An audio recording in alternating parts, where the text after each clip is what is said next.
50 minutes, on a 5 minutes en plus. Waouh. 5 minutes de bonheur en plus, comme diraient certains.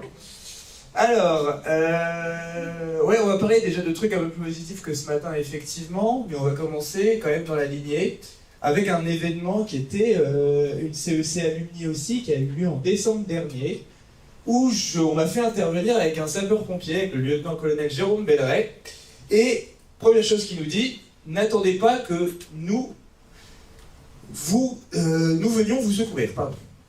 Alors, du coup, ça met une ambiance, premièrement.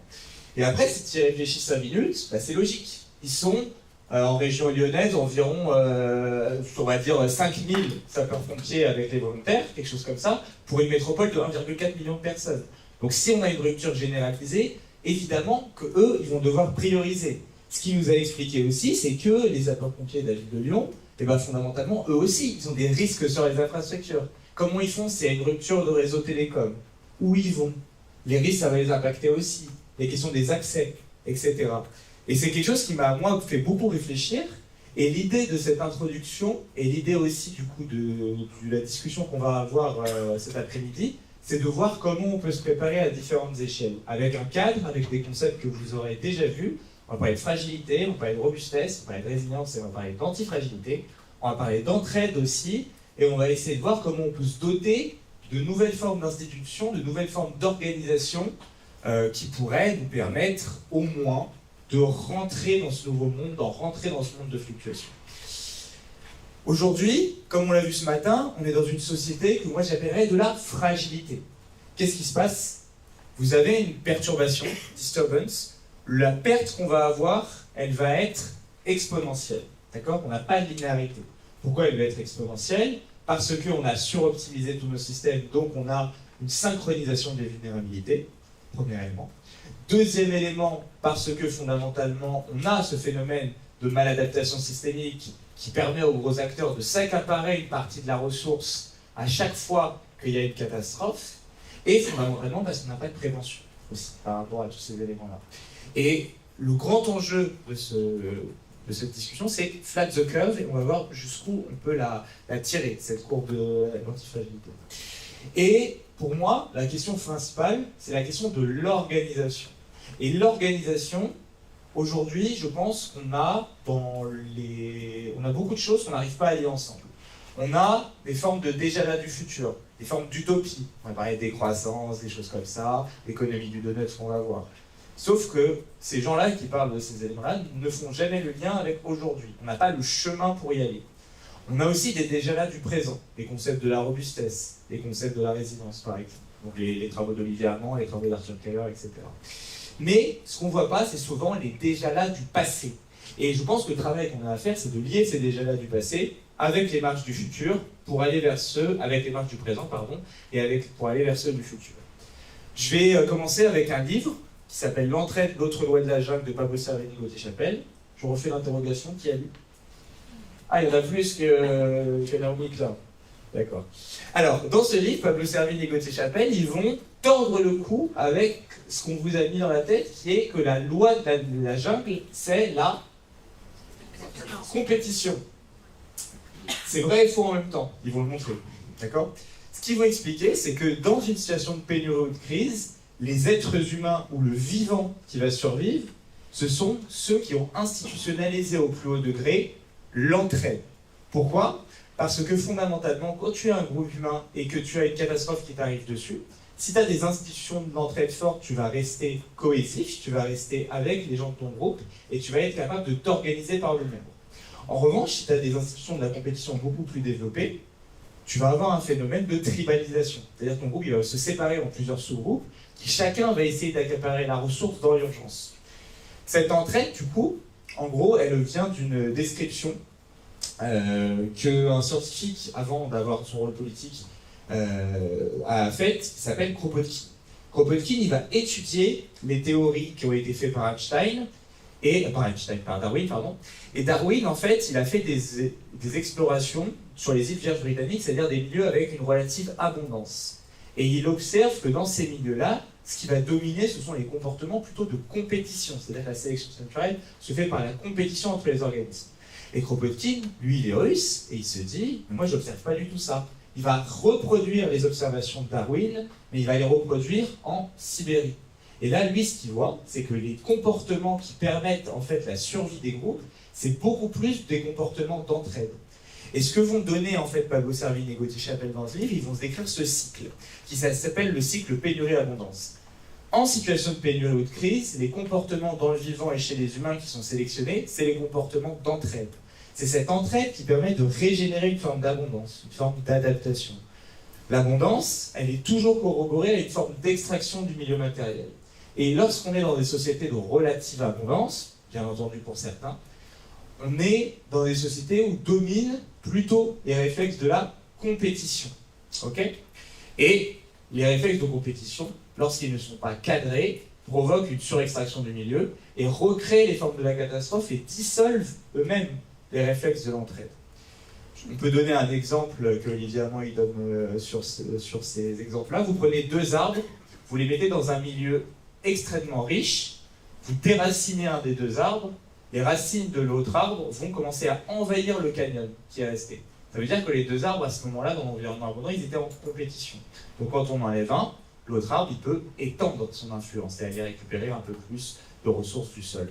À l'opposé, si on prend deux arbres et qu'on les met dans un environnement extrêmement pauvre comme le désert et qu'on en retire un autre, là vous allez voir que l'arbre qui reste va plutôt rétracter ses racines. Ça veut dire que les deux arbres, en fait, ils étaient en coopération pour survivre dans le milieu de pénurie ou de crise. Et donc, ce qu'on peut se dire, c'est que fondamentalement, avec ce petit modèle, c'est que nos sociétés, c'est des formes de balancier entre des institutions de la compétition et des institutions de l'entraide. Si je vous demande de citer des institutions entre les deux, vous allez souvent me citer des institutions de la compétition, parce qu'on vit dans ce monde-là, donc le marché du travail, les accords de libre-échange, la politique aussi. Par contre, c'est beaucoup plus difficile de trouver des institutions de l'entraide, en tout cas des institutions de l'entraide macro. Est-ce que vous en avez en tête? L'amitié. Comment? L'amitié. L'amitié? C'est pas une D'accord. invention. Plutôt institution, vraiment forme d'organisation, pas très concept. L'ONU. Ouais. La sécurité sociale, voilà, attendez ça. Parce que nos institutions de l'entraide, elles ont été en partie oubliées. Ah, c'est ça. Qu'est-ce qui se passe avec la sécurité sociale? La sécurité sociale, c'est un déjà là, et c'est né sur un effondrement, l'effondrement de la Seconde Guerre mondiale. C'est né par une personne, un ministre du Travail, qui s'appelle Ambroise Croizat. Qui connaissait Ambroise Croizat ici? Un petit peu, ouais, quand même. Il est savoyard, Ambroise Croizat. Et il était, en fait, ouvrier métallurgiste. D'accord? Et dans son syndicat à lui, il faisait ce qu'on appelle une sécurité sociale. C'est-à-dire qu'il récupérait les cotisations sociales des travailleuses et des travailleurs pour aller financer les temps d'inactivité. D'accord? Les temps de maladie, etc. Et ça, c'était en compétition avec d'autres formes de protection sociale à l'époque. C'était en compétition, notamment avec la charité chrétienne et avec les mutualistes qui ont été créés par Napoléon III. Et en gros, ce qui va se produire, c'est qu'en 1945, on va généraliser la sécurité sociale avec un déjà là qui existait, qui marchait très bien, et suite à un effondrement, ça va devenir une institution majeure du modèle social français. Et ce qui est extraordinaire avec la sécurité sociale, c'est qu'on va la créer sous forme d'un service public non étatique. En France, ce n'est pas l'État qui gère la sécurité sociale. C'est, en 1945, 75% des représentants des travailleuses et des travailleurs et 25% des représentants des classes dirigeantes. D'accord ? Ce qui veut dire qu'en fait, c'est par une forme d'auto-organisation, c'est ça qu'on appelle la démocratie sociale à la française, c'est par une forme d'auto-organisation qu'on va gérer un service public dans l'objectif d'assurer l'intérêt général. Et on va essayer de créer la tranquillité des temps de demain. La tranquillité sociale, c'est ça les mots d'Ambroise Croizat lorsqu'il crée la sécurité sociale. Et c'est extrêmement puissant parce que par exemple, en Angleterre, on va faire la NHS en 1945, National Health System, et on va le mettre sous contrôle de l'État. Et en fait, ce qui va se produire, c'est que maintenant, vous comparez le système de santé français avec le système de santé britannique. Aujourd'hui, le système de santé français, il n'est pas en super état, mais celui britannique est encore pire, parce qu'ils ont pris cure d'austérité sur cure d'austérité. Et quand vous regardez en fait l'état de santé d'une partie des Britanniques, il y a énormément de gens au Royaume-Uni, notamment des personnes âgées dans les Midlands qui n'ont plus de dents parce que vous n'avez plus de dentiste public. Ça, c'est extrêmement important parce que c'est un héritage déjà là énorme, une forme d'auto-organisation qui garantit les besoins. Et donc, une des premières façons de se préparer, c'est de créer des nouvelles institutions de la sécurité sociale, des nouvelles formes de sécurité sociale. Pour parler notamment avec la question alimentaire, on pourrait tout à fait imaginer une sécurité sociale de l'alimentation, où on doterait chacune des personnes dans cette salle de 100 € par personne et par mois. Ces 100 €, vous ne pourrez les dépenser que chez des productrices et des producteurs qui seraient conventionnés. Et comment on conventionnerait ces productions? Par la démocratie.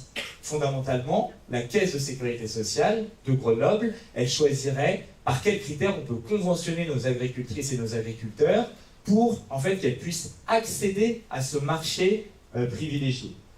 D'accord? Donc c'est un marché protégé. L'argent sur votre carte vitale de sécurité sociale d'alimentation, vous ne pouvez la dépenser que chez les producteurs alimentaires quand vous le conventionnez. Comme la carte vitale que vous avez pour votre médecin, vous pouvez la dépenser que chez des producteurs de soins conventionnés, donc les hôpitaux et les médecins. Et en fait, par cette discussion démocratique, on peut créer une sphère agricole complètement protégée et complètement résiliente, et initier aussi toute la bifurcation du système agricole, puisqu'en fait, les grandes distributions, elle aura tout intérêt à bifurquer vers cette forme de sécurité sociale. Et l'idée, c'est qu'en fait, fondamentalement, le risque climat, il crée une forme d'insécurité sociale. Et moi, je pense qu'on peut y répondre en créant des nouvelles formes de sécurité sociale. Et une fois qu'on a mis le pied dans la porte, on peut penser c'est quoi une sécurité sociale du logement, c'est quoi une sécurité sociale de l'eau, c'est quoi une sécurité sociale du risque climatique, comment on gère la question assurantielle en particulier. Voilà, c'était l'introduction en tout cas sur cette question de sécurité sociale.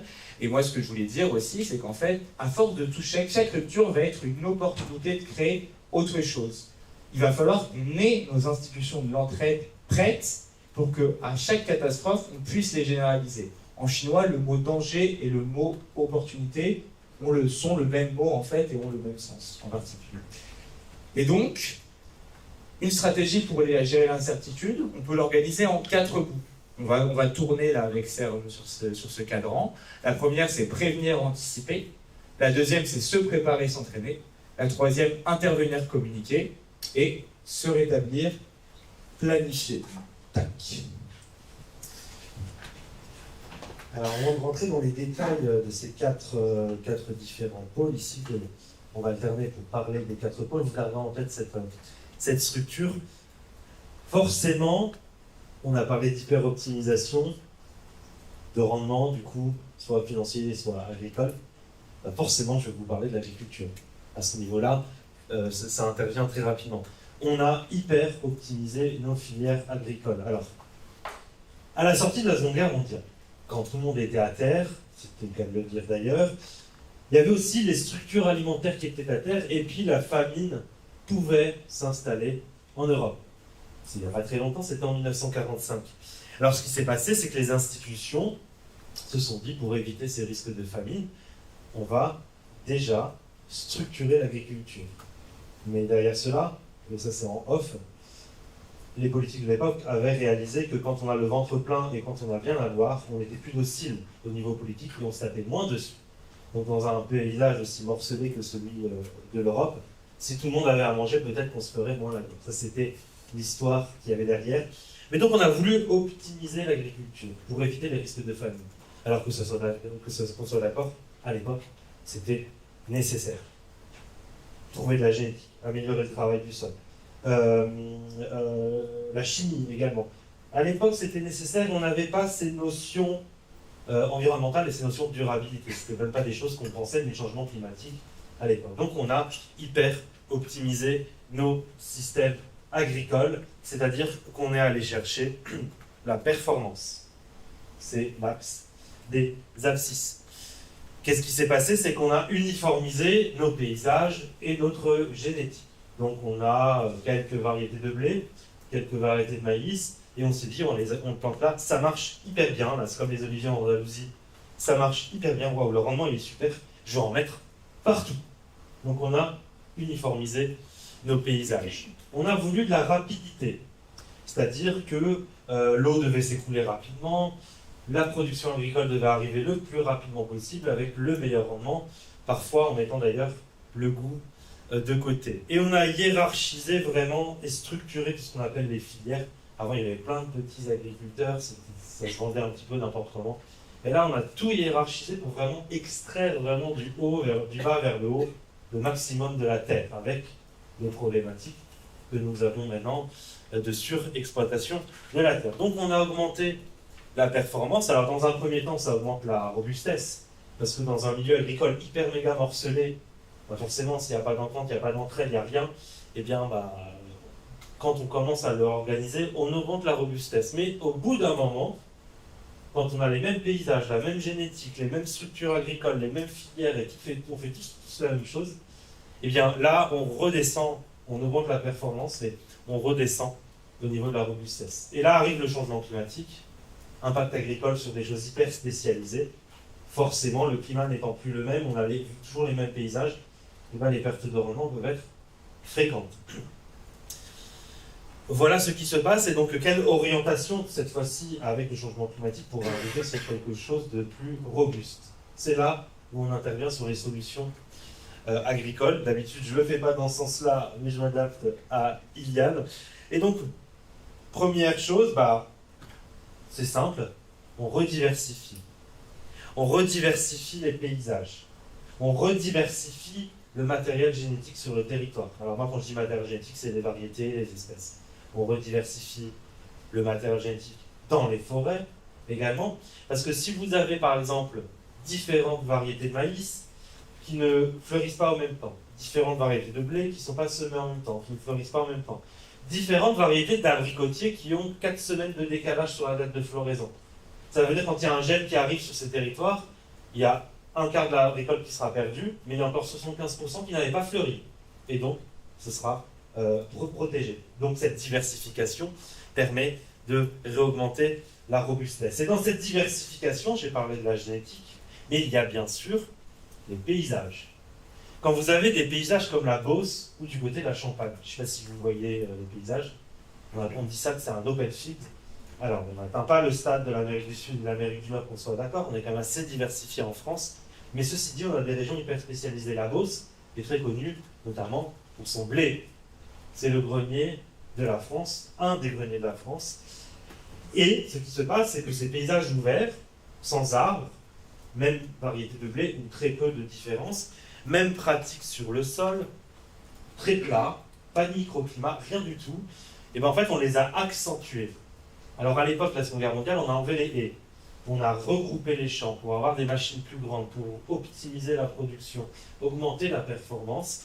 C'était nécessaire à l'époque, on soit d'accord. Maintenant, on a une partie de la production agricole d'ailleurs qui nourrit un petit peu trop, il y en a certains qui mangent un petit peu trop, je ne parle pas de tous les autres pays du monde.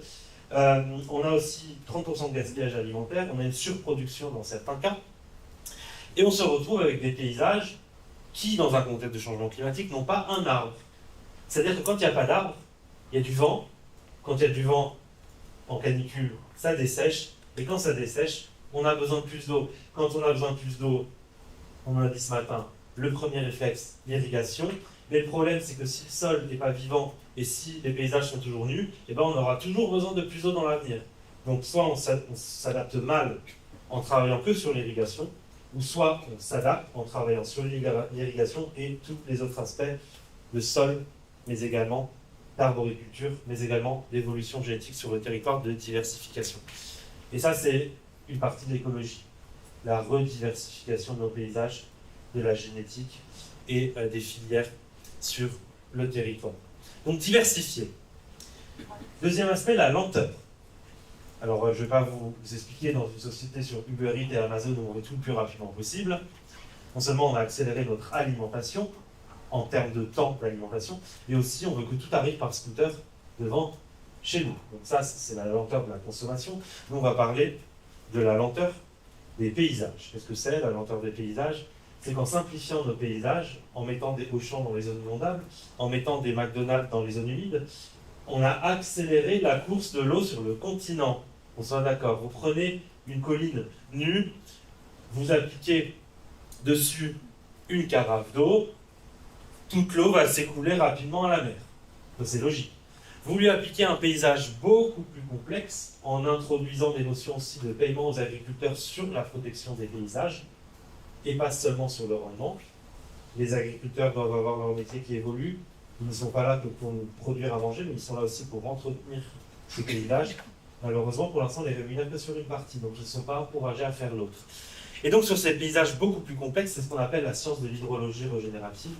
C'est d'avoir des haies, des arbres, alors pas partout, on soit d'accord, dans le sens perpendiculaire de la pente. Par contre, je dois retourner à l'école. Par exemple, si vous avez ici une pente, vous mettez une haie, un talus, un petit muret, l'eau ne va pas glisser, elle va venir s'arrêter et elle va avoir le temps de s'infiltrer dans le sol. La lenteur est une des solutions, ça donne le temps à l'eau de s'infiltrer dans le sol et ça peut aussi nous permettre de la stocker, pas des nappes phréatiques, mais aussi de l'eau d'écoulement. Il y a des trucs tout bêtes, hein. Si par exemple vous labourez votre champ, si on laboure, ou alors si on sème, le faire perpendiculaire à la pente, si la pente n'est pas trop forte, ça aussi c'est une petite adaptation. Et chaque petit rang de maïs et de blé, c'est une barrière à l'eau pour descendre et écouler la pente. Par contre, si vous semez dans le sens parallèle de la pente, là c'est un couloir en fait pour l'eau. Donc voilà, c'est plein de petites notions d'adaptation du territoire. Et dans ces solutions, vous m'entendrez jamais vous dire qu'il y a une seule solution. J'ai parlé de génétique, j'ai parlé de paysage, j'ai parlé d'irrigation, j'ai parlé de filière, j'ai parlé de nouvelles cultures, ça on verra tout à l'heure. C'est ce qu'on appelle la redondance de la solution. Face à un problème complexe, il n'y a pas une solution. Quand vous avez un mec sur BFM TV en costard, désolé Iliane, il n'y a juste Iliane que ça va, mais quand vous avez un mec en costard qui arrive et qui vous dit on va faire de l'irrigation avec un système d'irrigation connecté à une nappe phréatique qui va nous permettre d'adapter l'eau au maïs. Et c'est tout. En gros, il vous donne une solution. En agriculture, il faut savoir qu'il y en a 9 solutions. Et c'est 9 pôles de solutions. Dans chaque solution, il y en a plein d'autres. La génétique, par exemple, pourrait travailler sur la résistance à la sécheresse du maïs, du blé, du colza, ça c'est ce qu'on fait régulièrement. Le paysage, c'est ce qu'on vient de voir, la complexification du paysage. Si vous aurez à irriguer un paysage complètement nu, exposé au soleil et au vent, c'est un paysage séchant, il faudra encore plus d'eau dans l'avenir. Il faut travailler sur la présence d'éléments complexes sur le paysage. L'agronomie, ça c'est le sol. Travailler sur un sol vivant qui permet de mieux stocker l'eau. Si vous avez un sol qui ne retient pas l'eau, si vous aurez beau irriguer, si le sol ne retient rien, il va falloir beaucoup d'eau pour le maïs. Le matériel, donc là il y a des réserves en eau, mais il y a aussi des outils d'irrigation qui peuvent être connectés pour éviter les fuites, etc. Ça permet d'améliorer l'efficacité sans en être à l'origine non plus. La biogéographie, je vais en parler tout à l'heure, c'est l'aire de répartition des cultures. Il y a un moment, si votre système agricole n'est plus performant dans un contexte climatique, arrêtez de vous acharner à mettre des petits pansements sur le maïs. Peut-être qu'il faut passer à une autre culture qui sera peut-être plus performante dans l'avenir. Je ne dis pas qu'on va mourir de faim. Le numérique, l'économique, le sociétal et la recherche sont d'autres axes de solutions. Si un agriculteur travaille que sur l'évolution des dates de semis de son blé, il ne s'adapte pas aux autres aspects. Donc c'est une solution complexe pour faire un socle de solutions et ensuite construire une agriculture plus performante par la suite. Je te repasse la main, Yann. Et après, on va parler de cartographie agricole, c'est mon domaine. Donc, on reprend. On était sur une société fragile. Là, avec nos solutions de la robustesse, on a un peu flat the curve. Quand tu fais de la robustesse, en fait, c'est de la prévention de risque. C'est-à-dire qu'on a, en fait, résorbé une partie des vulnérabilités au choc. Si on résorbe une partie des vulnérabilités au choc, on enlève cette partie exponentielle du risque. Et ça fait déjà quand même, on va dire, beaucoup d'économies d'emmerde, puisque fondamentalement, toute cette partie-là, là, c'est du choc qu'on ne prendra pas, et sachant que l'exponentielle va quand même beaucoup plus vite que la courbe linéaire. Mais je pense qu'on peut aller plus loin, finalement, dans tirer cette courbe-là, et peut-être même atténuer les dommages au fur et à mesure. Là, on passe du coup sur la partie se préparer et s'entraîner, et la première chose à dire, en fait, pour créer cette résilience, pour moi, la résilience, c'est gérer la gestion de crise. Il va falloir dire bonjour à votre voisin. D'accord ? Ça tombe bien à la CEC ici, vous êtes sur un même territoire, vous avez chacun des activités économiques différentes et vous avez chacun des expertises différentes. Et en fait, la première étape pour dire bonjour à son voisin, c'est se connaître, se rencontrer, c'est-à-dire en fait avoir un écosystème qui permet de réunir les parties prenantes d'un territoire pour qu'elles puissent se connaître leur rôle, connaître les réseaux, connaître les entreprises du territoire, les puissances publiques, etc. Et ensuite, il va falloir trouver des espaces d'échange. La CEC, c'en est un magnifique. Donc des temps communs, acteurs ressources, complémentarité, temps de dialogue. Et puis, ça ne suffit pas. Pour commencer à organiser la résidence des territoires, il va falloir que les gens s'habituent à travailler ensemble, autour de buts d'intérêt généraux. Donc monter des projets communs, apprendre à coproduire, réorienter ces productions sur le territoire, comme vous commencez à le voir un peu dans l'exposé qu'on est en train de faire. Une façon de devenir résilient, robuste, antifragile, c'est de réorienter sur une économie du besoin. Quels sont les besoins de mon territoire? Quels sont mes besoins à moi? Quels acteurs de mon territoire peuvent m'apporter ces besoins? Qu'est-ce que je peux apporter aux acteurs de mon territoire? Est-ce qu'on ne peut pas circulariser tout ça? Est-ce qu'on ne peut pas en fait réduire notre exposition à la complexité, simplifier tout ça? Il va falloir du coup mutualiser des projets de résidence d'intérêt général, penser à tous ces projets de la robustesse. Là, on vous a fait des exemples uniquement sur le monde agricole, et il y en a des exemples dans la construction, il y a des exemples sur le numérique, il y a des exemples des low-tech. Il y a énormément de chantiers que vous avez vu être exposés, je pense, au fil de vos parcours CEC. Il faut qu'on arrive à lier ça avec les acteurs du territoire. Et puis, mener du coup des formes de coopération, c'est-à-dire partager des structures communes ensemble. La CEC c'en est une. Piloter collectivement les projets, imbriquer les processus et essayer de se réorienter dans une forme d'économie locale, économie basée sur les besoins plutôt que sur la performance et le profit. Et en fait, ce qu'il faut comprendre aussi, c'est que nous, on ne peut pas vous faire des solutions clés en main, puisqu'il y a tellement de secteurs différents, sur des territoires aussi différents, sur des enjeux différents. Et donc, il va falloir que vous aussi, dans vos organisations, vous évoluez. Il y a une forme d'organisation qui est la plus optimisée pour faire de la performance et de la compétition. C'est l'organisation hiérarchique. Pourquoi? Parce qu'il y a une chaîne de décision extrêmement verticale, et quand on est sur un objectif, on peut faire du tout droit. Sauf que fondamentalement, si je fais un calcul du nombre de liens par personne sur une organisation comme ça, on minimise le nombre de liens par personne. Donc une organisation comme ça minimise l'intelligence collective.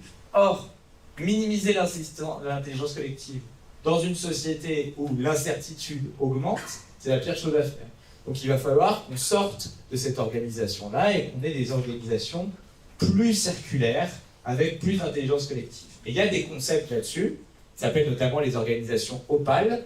Et dans ce travail-là, en fait, il y a plusieurs types d'institutions. Les institutions rouges, c'est des organisations elles sont appelées impulsives. C'est des organisations qui sont basées sur la domination par la force, la peur et l'autorité du chef. Ça, c'est les cartels, c'est les mafias. Okay. Ensuite, il y a les ombres qui sont les conformistes. C'est des organisations structurées autour de règles, de rôles officiels et de hiérarchies stables. On valorise la discipline, la conformité et l'obéissance à l'autorité.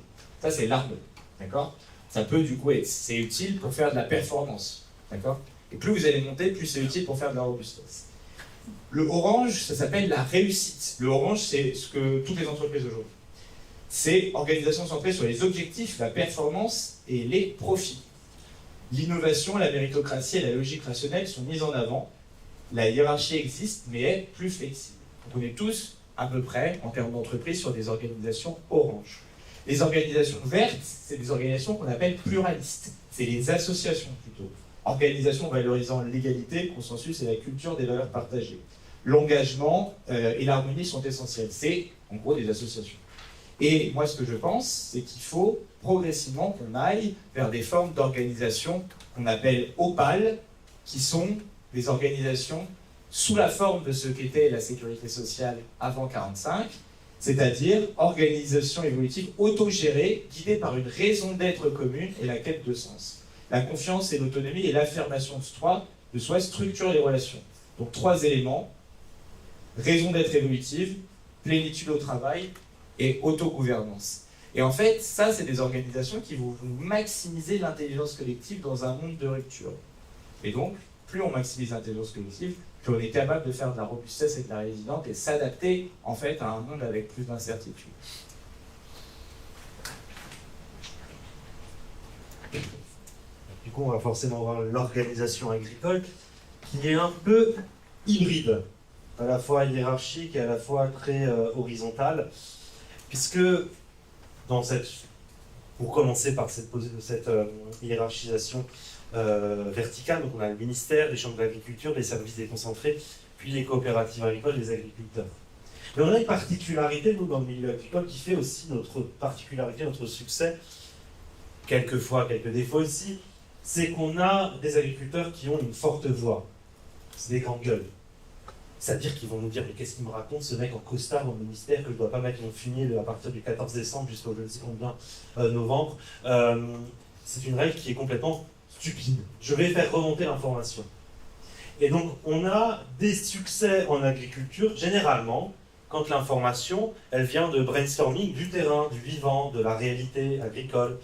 Et ça, ce sont généralement des succès qui sont repris parfois du bas vers le haut.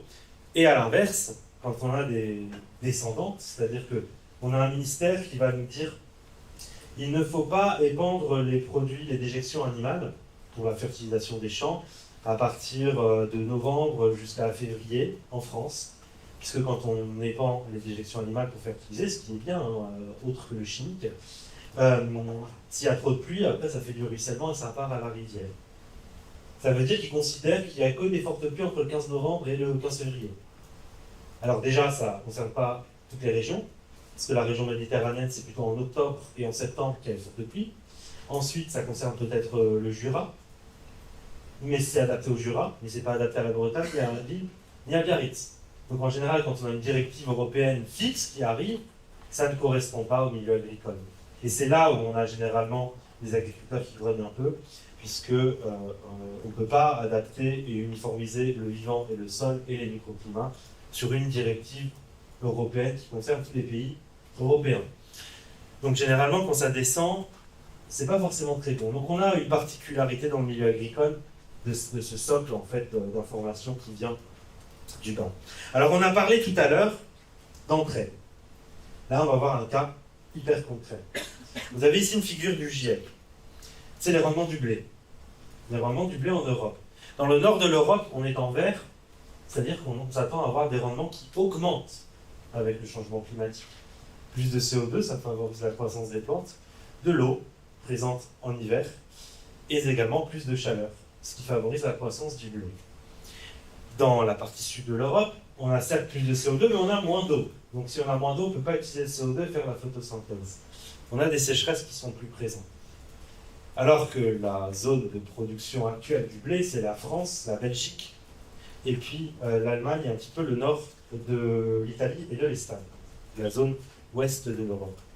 Ça veut dire que la zone de production du blé, qui fait la fierté d'ailleurs des Français, remonte vers la Russie, la Biélorussie, l'Estonie, un peu l'Ukraine, un peu la Biélorussie. Donc on a un shifting, en fait, un décalage de la zone de production. Qu'est-ce qu'on peut faire dans ce cas-là? On peut se dire, bon, on va essayer de garder les mêmes filières sur le territoire, on va continuer à investir dans le blé en France, dans le sud, on va continuer à faire des pommes de terre et de la betterave en Allemagne, on va continuer à faire des pommes et des poulets en Pologne. On ne change rien. On met des petits pansements pour garder exactement la même production sur le terroir jusqu'en 2050. Ou alors on a l'entraide, comme disait Yann. Je suis polonais, je ramène les investissements du sud de l'Europe vers la production européenne en échange d'exportation vers le sud de l'Europe pour éviter les problématiques du coup liées à la première calorie mondiale qui est le blé et des problématiques des prix du blé qu'il pourrait y avoir dans le sud de l'Europe. J'anticipe. C'est exactement ce qu'on ne fait pas d'ailleurs, mais j'anticipe l'évolution de l'ère de répartition des cultures. C'est comme ça qu'on peut y faire face, ça c'est par l'entraide entre les différents pays européens. Parce que qu'est-ce qu'on a fait jusqu'à présent sur le blé? On n'a rien fait. Ça fait 30 ans que les résultats de l'INRA sont sortis en disant bon, le blé va monter un peu plus au nord, la Russie va devenir un Eldorado du blé, il faut qu'on fasse quelque chose, nous, en Europe, pour pouvoir s'entraîner sur cette production, parce qu'il y a des zones en Suède qui pourraient devenir intéressantes. On n'a rien fait, on n'a rien changé. Et ce qui s'est passé, c'est que la Russie est entrée sur le marché mondial du blé en 2007 à peu près. Avant, c'était une importatrice de blé. Ça veut dire que la Russie ne produisait pas assez de blé, donc de pain, pour nourrir sa population, sachant que c'est la première calorie mondiale.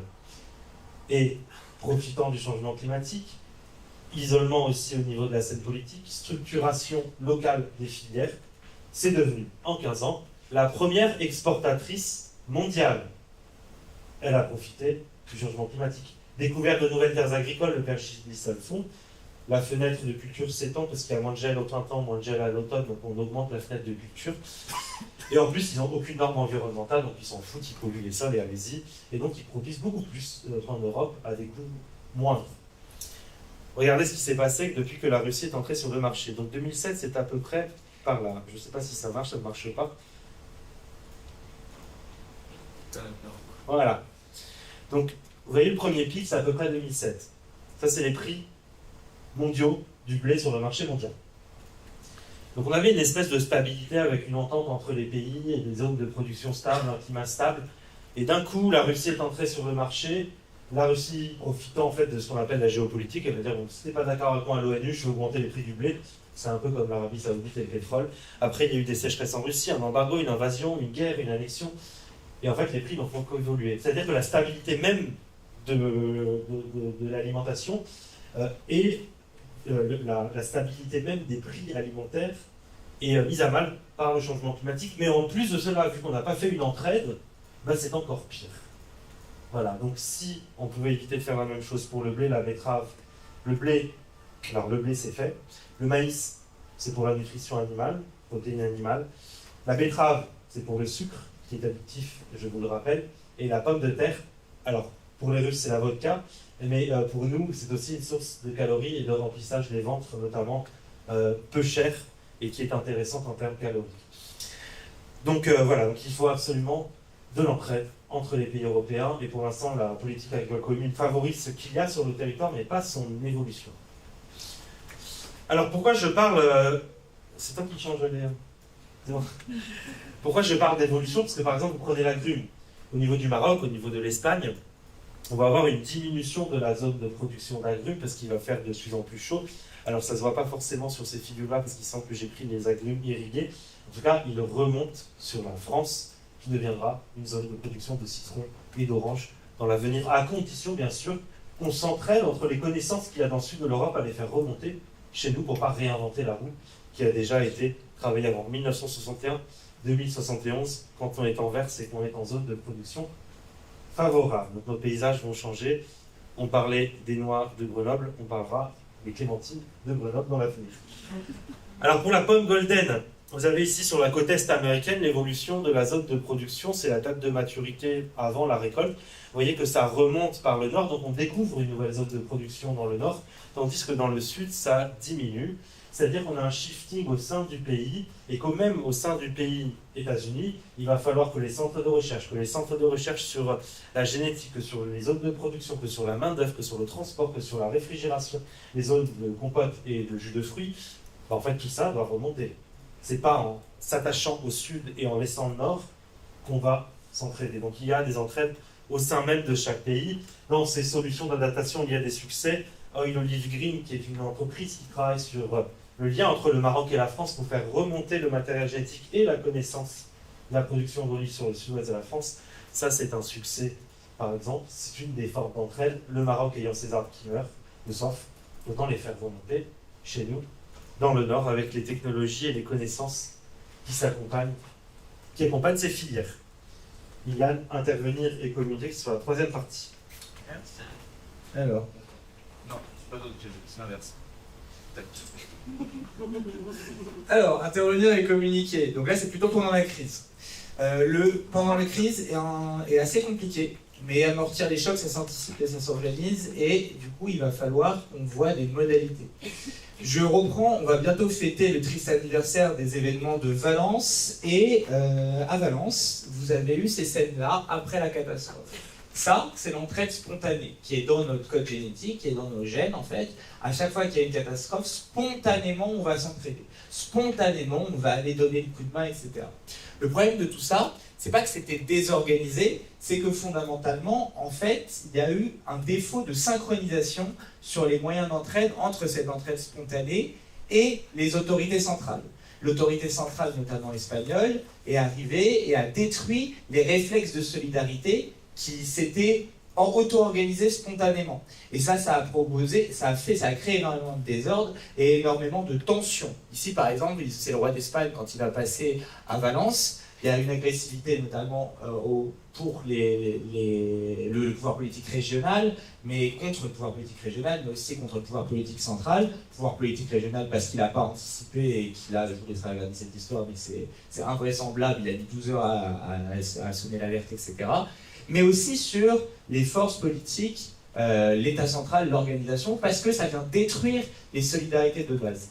Et c'est la deuxième personne qui je voulais faire intervenir, c'est Norbert Cariou, qui est directeur prévention et gestion de risque de la ville de Grenoble, et qui m'expliquait qu'un des enjeux fondamentaux de la résilience, c'est de trouver des relais de la résilience dans les territoires, dans les quartiers, etc. L'idée fondamentale, c'est qu'on arrive à organiser la résilience de nos territoires en diffusant les réflexes de gestion de risque, de gestion de crise, et qu'on ait des relais sur chaque territoire pour qu'il y ait une auto-organisation, qu'on connaisse les réflexes de l'entraide et qu'on soit en capacité d'organiser, de savoir chacune avoir les premiers secours et savoir faire de la coordination entre cette entraide concrète qui va venir et l'entraide par le haut qui sera organisée par les services de secours, etc. Et cette déclaration de Norbert Cariou, que je vous laisserai lire, sinon je vous transmettrai le support, c'est une réponse à l'introduction que je vous ai faite avec le diagnostic de Jérôme Baudret. C'est-à-dire qu'il va falloir qu'on trouve des relais, par exemple dans chaque quartier de Grenoble, dans chaque entreprise, pour qu'on arrive à faire des organisations qui peuvent fonctionner en mode dégradé, en mode crise, et en mode, en fait, autogestion dans la catastrophe et dans la crise. Et là-dessus, c'est pas ce qu'on va faire sur les questions agricoles, notamment la crise du pansement. Oui, c'est pas une raison pour faire n'importe quoi. On avait dit que le petit 2 c'était s'entraider, le petit 3 c'est communiquer. Alors ça, on sait bien faire. Communiquer sur les crises. Si vous avez les pertes de rendement d'avril 2021, 2 milliards de pertes, sur les différentes productions, cerises, moins 54%, ou vignes, moins 30%. Parce qu'il a fait très chaud en mars, et qu'il y a eu du gel en avril. C'est ce qu'on a vu tout à l'heure. Donc là, c'est une crise majeure, c'est la plus grande catastrophe agricole nationale depuis la Seconde Guerre mondiale. Ensuite, vous avez ici 2022 avec les pertes de rendement dans la région Midi-Pyrénées, cette fois-ci à cause de la sécheresse. Maïs grain, moins 53%, le blé tendre, moins 13%, le lait, moins 4%. Donc là, c'est aussi une crise, c'est la plus grosse perte de rendement qu'on a eue au niveau national à cause d'une canicule et des sécheresses, une sécheresse et des canicules. Qu'est-ce qui s'est passé? Alors, on s'est entraidé, puisque c'est l'État qui a financé les pertes agricoles pour éviter certaines faillites agricoles. On a communiqué, puisque le ministère est allé sur le terrain, et puis on a dit que nous allions faire du mieux pour rétablir la situation. Et c'est tout. C'est-à-dire que derrière, on n'est pas allé à la source de cette perte de rendement. On n'a pas dit que nous allons investir dans des arbres plus adaptés avec une date de floraison plus adaptée. On n'a pas dit qu'on allait travailler sur le paysage et l'agriculture de conservation des sols, ou éventuellement l'irrigation, la génétique sur les territoires du Sud, pour éviter les pertes de rendement dues à la sécheresse. On a fait la politique du pansement. Alors c'est bien de s'entraider, c'est bien de communiquer, mais derrière une politique du pansement va refaire le tour de la boucle qu'on a vue tout à l'heure. Et il va falloir qu'on anticipe et qu'on s'adapte sur le long terme et qu'on ait une politique agricole qui ne soit pas que de la communication. Non, pas l'inverse. Ah merde, pardon. Et donc, on continue notre schéma, on va bientôt finir. Fragile, robustesse, résilience. La résilience, elle permet de courber l'échine quand le choc passe. Parce qu'on a les bons réflexes, parce qu'on arrive en fait à tirer, à s'auto-organiser, et on a augmenté notre capacité à être réactif, et on a en fait chacun intégré un petit peu dans nos organisations des formes d'organisation en mode dégradé, le fonctionnement en mode dégradé, etc. Et donc, la grande question, c'est qu'est-ce qu'on fait après les crises? C'était un peu mon introduction. Crise de la Seconde Guerre mondiale, une nouvelle institution qui naît. Il y a plein d'exemples là-dessus pour répondre à la question de comment les catastrophes peuvent servir. Vous avez toutes et tous vu le projet d'A69, d'accord? Le projet d'A69, c'est l'artificialisation d'une très très grande quantité de 366 hectares de terres nourricières pour gagner 40 minutes aller-retour, etc. Bon, je ne vais pas faire le procès de ce projet-là, vous l'avez tous vu. Par contre, est-ce que vous avez vu ça, les contre-projets de la 69. D'accord?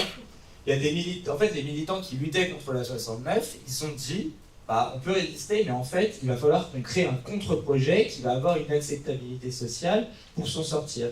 Et la catastrophe de la 69 a permis l'émergence de ça, d'une autre voie.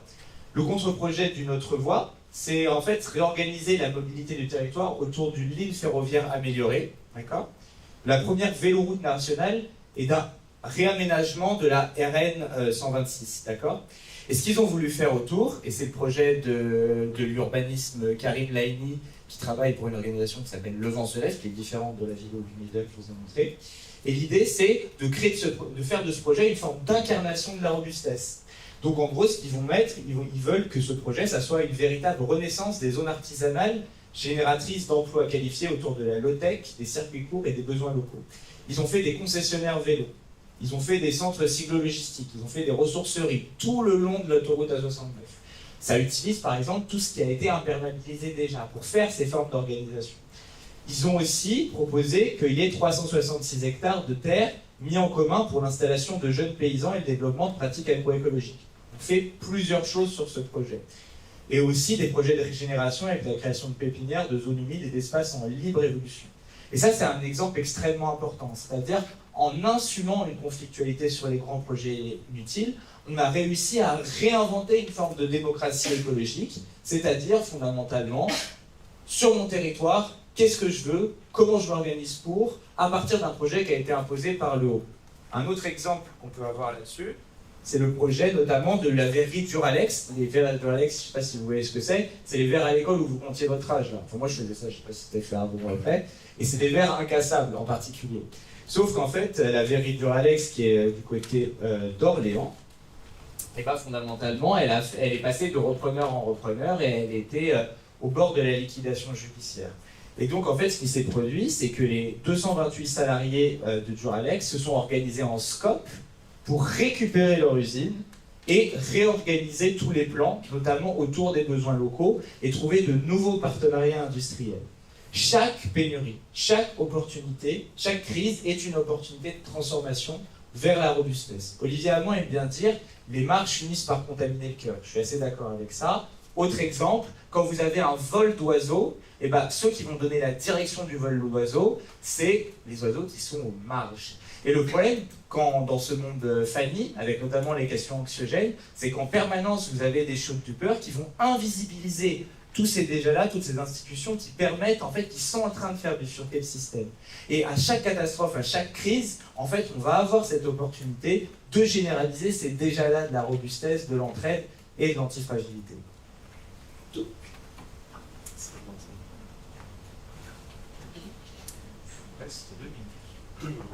Alors, se rétablir, planifier, toujours dans cette partie. Il y a la pistache. On va passer complètement de Duralex à pistache, complètement différent. Il y a la pistache. Pourquoi? Se rétablir, planifier. En Provence, on a des abricots, on a de la vigne, on n'avait pas de pistache. L'abricot, ça gelait au printemps. La vigne, trop de chaleur, trop de sécheresse, le goût du vin était beaucoup trop fort, un taux d'alcool élevé à cause des sécheresses. Et bien là, ils ont voulu se rétablir, et ça vient du sol, ça vient pas d'en haut. Ils se sont dit, on va faire de la pistache. Et on a un syndicat des pistaches qui s'est formé spontanément avec les agriculteurs, ça vient du sol, et ça commence à remonter vers le haut, et j'espère que le ministère va tirer cette structure par le haut pour en créer une filière. Alors quand je dis ça commence, on a vraiment déjà des dizaines de milliers d'hectares. On n'est pas sur une petite production. Les clémentines chez mon voisin dans le Gard, les clémentines de Corse se font à Nîmes. Maintenant, c'est une forme aussi de se rétablir puisque les sécheresses et les fortes chaleurs ayant des impacts sur les vignes qui étaient présentes sur cette parcelle, maintenant on a des clémentines plus résistantes aux fortes chaleurs. Donc là, ils se rétablissent d'eux-mêmes. Il manque cependant le souffle de l'État financier pour les tirer vers le haut. Et surtout, ils planifient. Parce que quand on plante un pistachier clémentine, c'est 50 ans de production adaptée devant nous. Et pour conclure, comme ça on sera quasi pile dans les temps, on recommence la courbe, fragilité, robustesse, résilience, et le dernier bout, c'est l'antifragilité. L'antifragilité, c'est faire de la muscu si vous voulez, c'est-à-dire vous allez détruire des fibres musculaires pour ensuite gagner en masse musculaire. Ok. L'antifragilité, c'est pareil, c'est une notion de prendre les crises, les utiliser pour se transformer. La sécurité sociale, c'est une institution de l'antifragilité. Tout ce qu'on vous a montré là sur les dernières pages, c'est justement de l'antifragilité. Utiliser les chocs, croire à la théorie des baffes, d'accord, pour qu'à chaque claque, on puisse se transformer. Mais pour qu'on puisse se transformer, il faut que ces institutions de la résilience, de la robustesse et de l'entraide soient prêtes au moment où la catastrophe se produit. Et en fait, finalement, on pourrait revenir, vous avez eu un joli fascicule sur le donut, on vous a bassiné avec l'économie du donut, je pense que vous voyez ce que c'est. Mais moi, je suis persuadé que cette économie du donut, il va falloir la construire pour de vrai avec des sécurités sociales. Pour moi, les sécurités sociales, c'est en fait les pièces de puzzle qui arrivent à lier à chaque fois les communs et les besoins. Pourquoi ? Parce qu'en fait, l'effondrement, ce qu'il va faire, c'est qu'il va disloquer les réseaux dont on a besoin pour assurer nos besoins vitaux. Ça va taper d'autant plus fort les personnes qui sont déjà précarisées, les personnes qui ont en fait peu d'accès, peu de capacité d'adaptation en tant que telles. Et bien donc, le rôle, c'est de restructurer l'adaptation autour de cette forme de mise en sécurité sociale. Et la mise en sécurité sociale, c'est ces pièces de puzzle, comme la sécurité sociale de l'alimentation, mais aussi tous les exemples qu'on a faits, qui vont venir paver cette économie du donut. Et notre travail, c'est de trouver chacune de ces pièces, voir comment elles s'emmanchent, les tester, les expérimenter, et à chaque crise, prendre parti de les mettre en débat, et ça va se généraliser progressivement, parce qu'en fait, tout ce qui va rester debout à force de crise, c'est les institutions de l'entraide, de la robustesse, et de l'antifragilité. Et c'est la seule façon pour moi de conserver une société qui reste libre, égalitaire et fraternelle dans un monde en polycrise. Et du coup, avec Serge, on conclura avec cette petite phrase: le futur sera collectif, on ne sera pas. Et je vous remercie pour votre attention.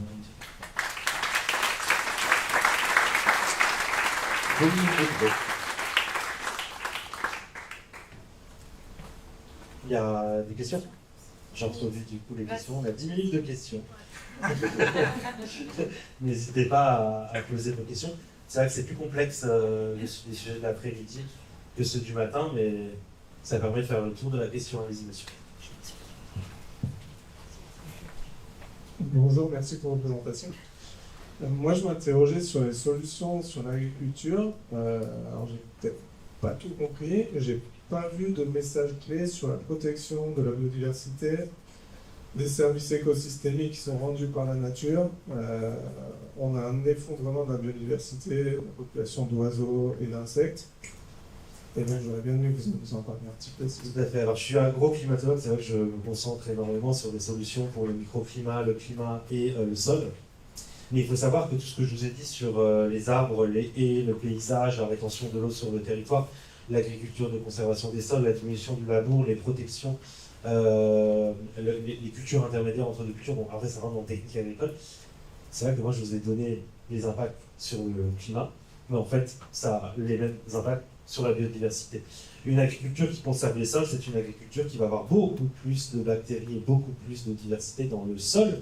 Et donc forcément, si en plus elle est couplée avec des arbres, s'il y a plus d'insectes dans les sols, il y aura plus d'oiseaux. Et s'il y a des arbres avec, il y a plus d'endroits de nidification, et donc c'est un processus, on remet la régénération de l'écologie. Mais c'est induit dans les adaptations aussi sur le climat, qui sont en fait à peu près les mêmes que pour les oiseaux, les insectes. Mais moi je parle que du prisme climat, mais vous avez bien fait de poser la question, ça a les mêmes effets sur le retour de la biodiversité et des services que peuvent nous rendre la biodiversité pour nous éviter justement la chimie. Allez-y.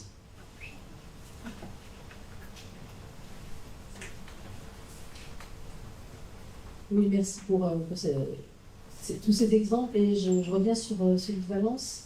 Je vois sur cette planification organisée, tout à la fin, institutionnaliser l'entraide. Et ce qui m'a frappé dans ce que vous avez dit, c'est que quand l'État est arrivé, enfin les institutions sont arrivées, ça a un peu disloqué l'entraide spontanée. Sur vos photos, on voyait des jeunes. Et après, quand l'institution est là, il n'y a plus que des experts du secours, d'entraide, etc. Et finalement, cette entraide, il n'applique pas forcément à la population qui est non experte.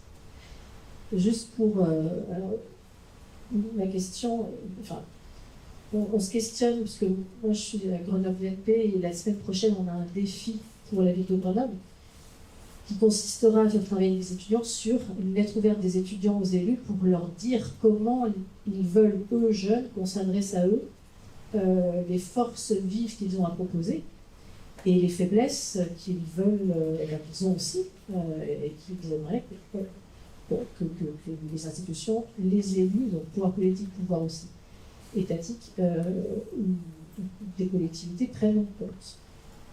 Donc institutionnaliser l'entraide, ça me questionne sur si l'entraide est trop institutionnalisée, est-ce que ça ne tue pas l'entraide? Alors, le mot institutionnalisé, moi, c'est pas l'État, d'accord? C'est vraiment à tous les niveaux, c'est-à-dire l'organiser, dans le sens où il y a une entraide spontanée, mais c'est aussi une des leçons de l'entraide de l'autre loi de la jungle. Elle émerge spontanément au moment des crises, mais il y a des conditions qui permettent de la maintenir. Les conditions qui permettent de la maintenir, c'est le sentiment d'égalité, d'écoute, etc., de lien. Et quand tu maximises les liens, en fait, tu arrives à maintenir beaucoup plus facilement ces institutions de l'entraide. Quand tu reconnais la personne à côté de toi comme un frère ou comme une sœur, bah, tu vas forcément l'entraîner au moment de la catastrophe. Mais si tu la regardes déjà mal ou si tu la vois comme un concurrent, là, tu vas en profiter pour accaparer la ressource pour toi. Donc, il y a un travail très important sur les institutions à mener. Et les institutions, pour moi, c'est elles qui vont diriger les psychés des gens. Les petits réflexes, comme ça. Dans le sens où si tu es dans une société de la compétition partout, le rapport majoritaire que tu vas avoir avec les autres, c'est un rapport de concurrence. Si par contre tu as des institutions de l'entraide plus développées, des sécurités sociales plus développées dans ta société, un état, on va dire, social plus proche, des entreprises qui s'entraident aussi, des tissus locaux, des besoins qui sont remplis, là tu vas avoir un rapport plus optimiste aux autres et un rapport, en fait, plus de fraternité qui est favorable à l'entraide. Donc pour moi, il y a cette question d'avoir un maximum d'institutions type sécurité sociale pour en fait maximiser dans la psyché ces réflexes de coopération et quelque chose de plus technocratique qui est en fait comment on gère au moment de la catastrophe le fait qu'il va y avoir une entraide spontanée et comment on trouve en fait les points de relais dans les gens qui vont organiser cette entraide spontanée pour permettre que l'entraide nationale, sécurité civile, etc. vienne se gréver et venir être complémentaire à l'entraide spontanée qui va être le premier relais en fait, d'accord, de la réponse à la crise. C'est moi, je vois ces deux bouts, des institutions macro qui permettent de redonner des réflexes de coopération dans la société, et deux, ce chantier d'attacher l'entraide spontanée avec les formes d'entraide plus institutionnelles qui seront débordées à chaque crise. On a un premier lieu. Il y a une question de vous. Ouais. Rebondir sur la discussion. En fait, moi, j'ai participé à des ateliers collectifs sur la ROIA et donc sur ces événements-là, où les services de l'État prennent en compte et comptent sur l'entraide. C'est-à-dire qu'ils n'ont pas bien vu ce qui se passe. Quand eux ne peuvent pas accéder aux territoires qui sont impactés, il n'y a pas d'autre solution que de coopérer avec l'entraide locale. Et ils le conceptualisent et ils l'intègrent. C'est ça, mais ça existe et c'est un travail qui a été fait notamment par la métropole de Grenoble, mais il y a, c'est pas automatique, il va falloir qu'il y ait plus d'organisation par rapport à ça. Je crois à Valence, ça a des sentiers.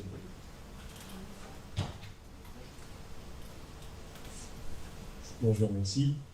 Alors moi je suis fan de pistache, et du coup je m'interroge sur le pistachier, jusqu'à quel point il est résistant non pas à une augmentation moyenne de la température, mais aux extrêmes sur lesquels on va, et aussi savoir si potentiellement le fait de planter des variétés dans des zones qui n'étaient pas leur lieu d'origine n'aurait pas éventuellement un impact à contre-courant sur la biodiversité et les autres espèces environnantes.